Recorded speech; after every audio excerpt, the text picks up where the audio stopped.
10, 9, 8. Sa tuwing sasapit ang New Year's Eve, nakikisigaw ka rin ba ng 10, 9, 8? The last 10 seconds before midnight, excited kang salubungin ang bagong taon. Pero somehow, mapapaisip ka, naku, tatanda na naman ako. Kasi sa totoo lang, nakakabit dito ang countdown ng buhay natin.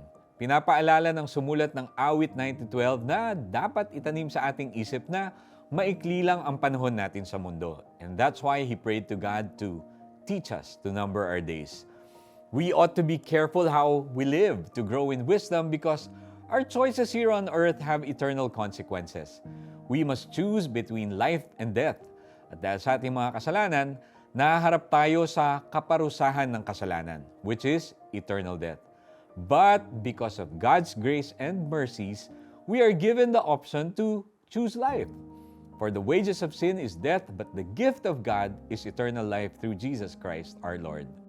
When we choose to receive God's free gift of eternal life, nagkakaroon tayo ng bagong pananaw sa buhay dahil alam na natin ang patutunguhan natin at the end of our countdown here on earth. Through God's power and grace, we spend our days on things that will bring glory to God. We need not fear death and the wrath of God because Jesus has made a way for us to be right with God. Every human being is appointed to die once and then face God's judgment. But when we die, we will be face to face with Christ, the one who experienced death once for all to bear the sins of many.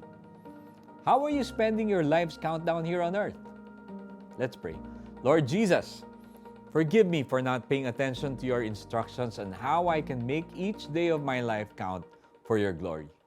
Teach me, Lord, to number my days in righteousness, peace, and joy in the Holy Spirit.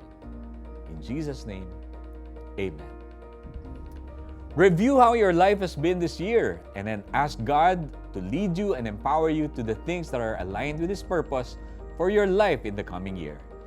Dahil itong buhay namin maikli lang na panahon, itanim sa isip namin upang kami ay dumunong. Awit 90:12. Ito po si Iko Gonzalez. Sabay-sabay tayo mag 3, 2, 1. Happy New Year! God bless you all.